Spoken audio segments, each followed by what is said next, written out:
Bonjour à tous, alors aujourd'hui on traite des 106, 110 et 118 sommes de termes de suites géométriques, sommes de termes consécutifs d'une suite géométrique. Donc, 106 c'est un très grand classique, c'est une question très simple, hein.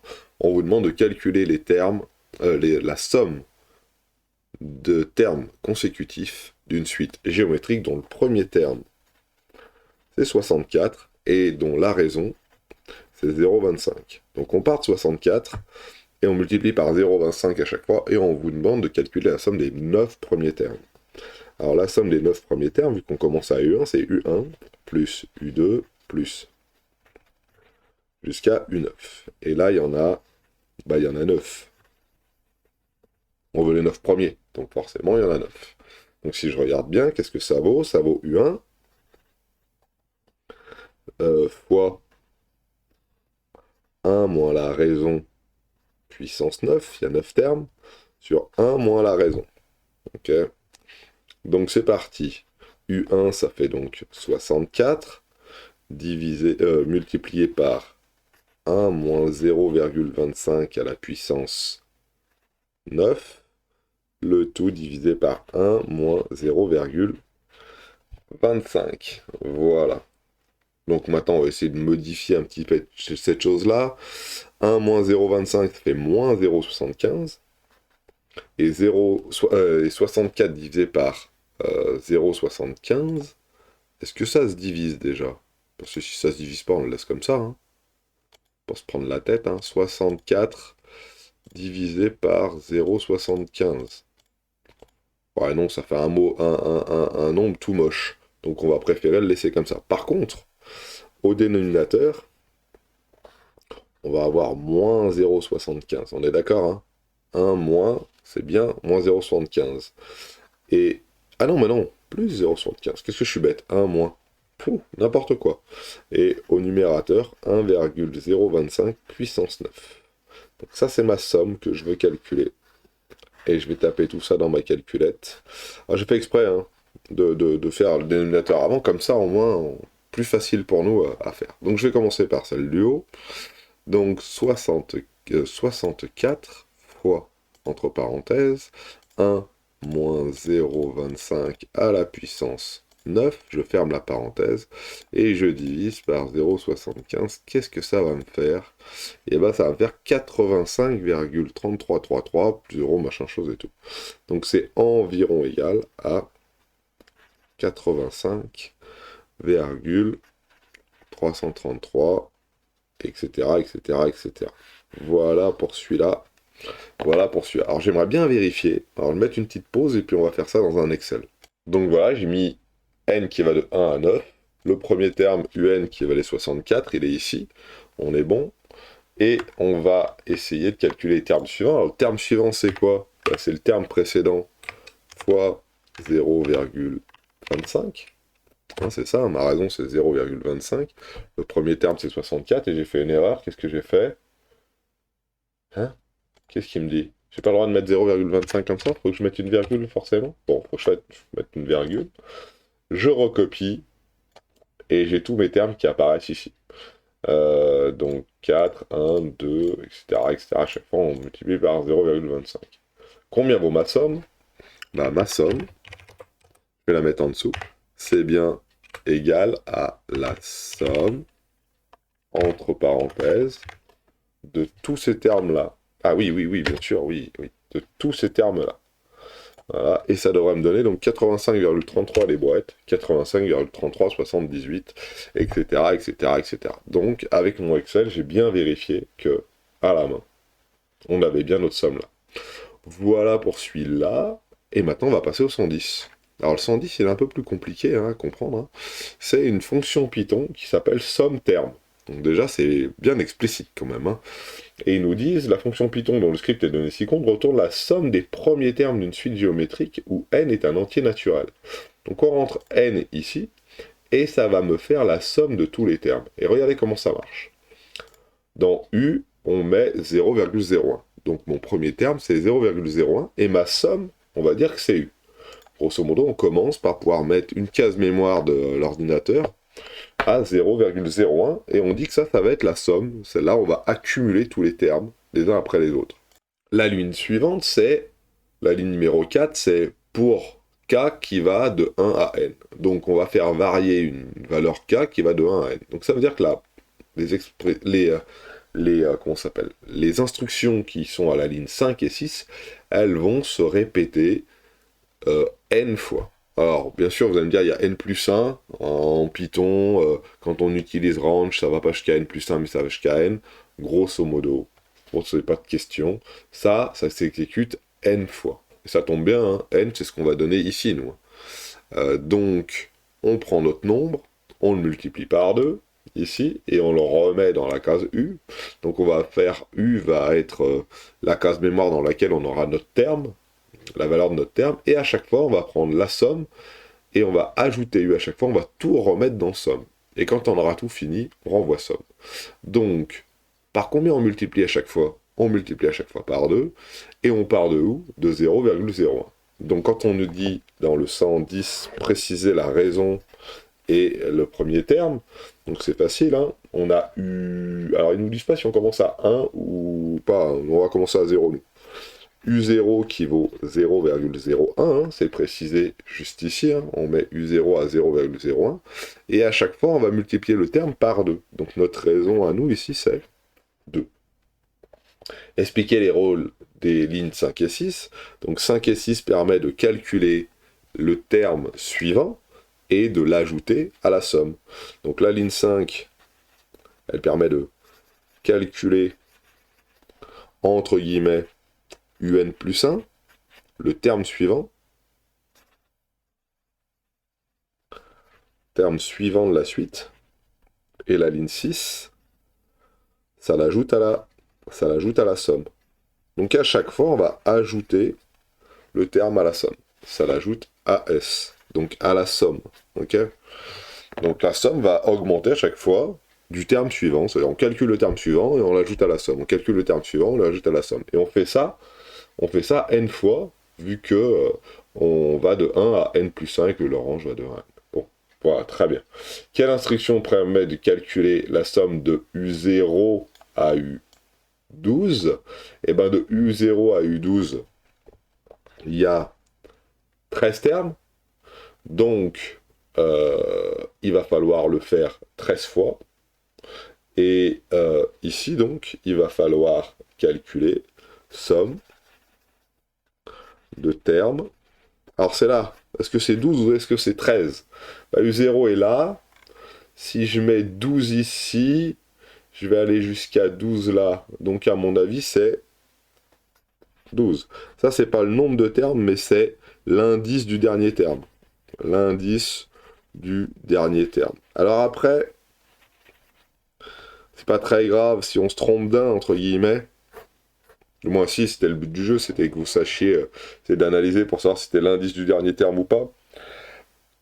Mais on se doute bien que ça va aller jusqu'à 12, donc c'est la somme des termes jusqu'à 12. Voilà. Et puis voilà. Quelle instruction permet de calculer la somme des 18 premiers termes? Donc si c'est les 18 premiers termes, on va aller jusqu'au terme numéro 17. Donc ça va faire somme de terme 17. Voilà. Ça c'est bien l'indice du dernier terme. Hein. On va de U0 à U17. Alors on pourrait prendre 5 minutes pour essayer de le faire dans un petit truc pour voir ce que ça donne. Bon déjà, ok, si je mets, alors, on va écrire ces premiers termes pour vérifier. On commence de 0,01 et après on multiplie par 2 à chaque fois. Donc voilà ce que ça nous donne. Voilà. Allez, on le fait à l'Excel et au Python pour voir si on obtient les mêmes. Donc ici à l'intérieur, déjà on va commencer à U0, donc on va se rajouter une petite ligne au-dessus. Insérer une ligne avec un 0 ici. On va peut-être pas le faire en gras, on va le faire en normal, 0,01. Très bien. Et à chaque fois, on va prendre la case de dessus qu'on va multiplier par 2. Multiplier par 2. Voilà, donc j'ai 0,02. Et cette case-là, donc, on va la dupliquer ici un certain nombre de fois. Voilà. Là, ici, bah, je suppose qu'il va pas être trop bête, il va me mettre un 10. Non, forcément, il est un peu bête. Donc si j'en sélectionne plusieurs et que je descends, il va peut-être me mettre un 10. Voilà, il est pas bête là maintenant. Ça y est, on va en mettre plusieurs ici. Tac, tac, tac, tac, tac. Ici, là, tac, tac, tac, tac. Voilà, voilà. On a tout ce qu'il nous faut. Maintenant, notre somme qui a ici, qu'on va remonter d'un étage, c'est pas la somme de B3 à B11, mais plutôt de B2 à B... À B combien? Bah, à B, on n'en sait rien pour l'instant. Si je vais que jusqu'à B11, B11 c'est ici, B11 c'est là, donc ça sera les 10 premiers termes de notre suite. Voilà. Alors, regardons les questions qui nous ont posées, je me souviens plus. Quelle instruction pour calculer la somme de U0 à U12? Alors nous, on va déjà essayer de regarder ce que ça fait ici de U0 à U12. De U0 à U12, c'est jusqu'à B14, donc, de U0 à U12. Alors, je vais passer en plein écran, et on va dézoomer un tout petit peu, de U0 à U12. Alors, dans ma somme ici, au lieu de mettre ça, on va mettre un petit peu plus gros. U0 à U12, c'est jusqu'à là, hein. De U0 ici jusqu'à U12 qui est ici, hein, ça doit nous donner donc 80,91. Alors maintenant, on va ouvrir un petit Python et puis on va voir si on tombe sur ce 80,91. Donc voilà, j'ai mis mon petit programme ici à l'intérieur d'un petit script Python. J'ai bien ma somme des termes n et j'ai retapé mon petit programme exactement pareil. Je renvoie S et si je veux imprimer somme terme 12, comme je le veux ici par exemple, pour le petit 3, c'est la somme de U0 à U12. On avait vu que la somme de U0 à U12 là, qui était là, de U0 là à U12, ça faisait en tout, si on valide, 81, 91. Et quand je vais jeter un petit coup d'œil à l'intérieur ici de mon programme et que j'exécute, ça nous donne bien en valeur 81,91. Ça marche. Pour U17, celui qui est ici, de U0 à U17, c'est les 18 premiers termes, hein. Il suffit que je mette un 17 ici. Les 18 premiers termes, c'est bien ça. Et normalement, ça devrait nous donner 2621,43. Regardons sur notre Excel si ça fonctionne bien. Donc je vais aller ici. Et c'est pas jusqu'à c'est pas jusqu'à U12 que je veux, mais c'est plutôt jusqu'à U17. Alors ça tombe bien, U17, il est jusqu'ici. Et on se rend compte ici, lorsque je valide, que ça fait 2621,43. Donc voilà pour ce petit programme en Python qui n'était pas si difficile que ça et où on pouvait expérimenter pour réessayer, voir si ça fonctionnait. Donc voilà. Maintenant, on va attaquer le gros morceau, entre guillemets, le pétrole, je crois que c'est ça, hein. Et c'est parti pour le pétrole en 118. Compte tenu de la hausse de la consommation mondiale du pétrole, une compagnie pétrolière décide de faire passer sa production mensuelle de 191 000 barils à 269 000 barils. Qu'est-ce qui s'est passé en 2 ans? Ok, si tu veux. Pour atteindre ces objectifs, le responsable décide d'augmenter la production de 1,5% par mois. Donc plus 1,5% par mois. Alors là, tout de suite, on va essayer d'avoir le coefficient multiplicateur. Alors j'applique la petite formule qui va bien. Plus t sur 100. Ici, dans notre cas, c'est 1,5. 1 plus 1,5 sur 100. Et ça nous donne un coefficient multiplicateur de 1,015. Voilà. Donc augmenter de 1,5%, ça revient à multiplier par 1,015. Bon, très bien. On note Pn, la production de barils pour le nème mois, et on a P1 qui vaut 191 000. Voilà, impeccable. Très bien. Maintenant, on va calculer P2, à tous les coups. Voilà, on va vous demander le deuxième mois. Donc P1, c'est le premier mois. P2, c'est le deuxième mois. Combien on a de barils le deuxième mois? Eh bien, on a P1 fois 1,015, ce qui donne 191 000 fois 1,015, et ma calculette va me donner automatiquement menu 1, 191 000 fois 1,015, 193 865. Donc P2, on a bien ça. Forcément, quelle est la nature de la suite Pn? Bah, Pn, elle est géométrique, car, alors on peut l'écrire en toutes lettres, Pn plus 1, le mois d'après, c'est bien égal au mois précédent, fois 1,015. La raison, c'est petit q, et le premier terme, c'est P1 qui vaut 191 000. Alors généralement, on demande à chaque fois deux raisons temps, et blablabla. Donner sa raison. Et ben géométrique, deux raisons, Q qui vaut 1,015. Voilà. Maintenant, on y va. Troisièmement, on nous demande d'exprimer Pn en fonction de n.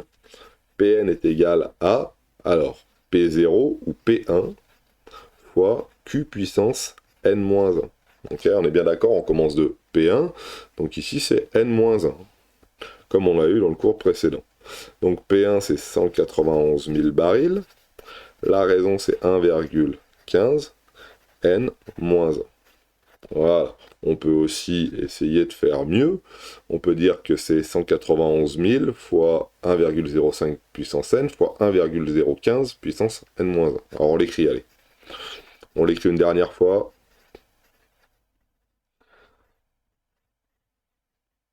Voilà. Et ça, là, on peut entre guillemets le simplifier et on peut le taper à la calculatrice. 191 000 fois 1,015. Alors si ça fait pas un truc rond, vaut mieux pas trop le mettre. Hein. Si ça fait pas un truc bien propre, ah non, ça fait pas un truc propre. On va garder ça, nous. Hein.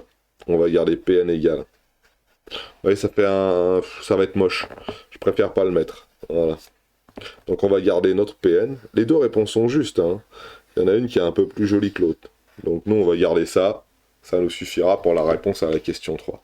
Si je regarde maintenant la réponse à la question 4, c'est calculer la production mensuelle au bout de 24 mois. Donc la production mensuelle, c'est P de 24. Vu qu'on commence à P1, P1 c'est au bout de 1 mois, P24 c'est au bout de 24 mois. On donnera le résultat arrondi à l'unité. Donc P24, qu'est-ce que c'est? Eh ben il faudrait que je fasse ça là. P1, P2, P3, P4, plein de fois, sauf que moi, c'est pas le but de la manœuvre. J'ai une super formule qui me donne directement, au bout de 24 mois, combien j'ai de barils.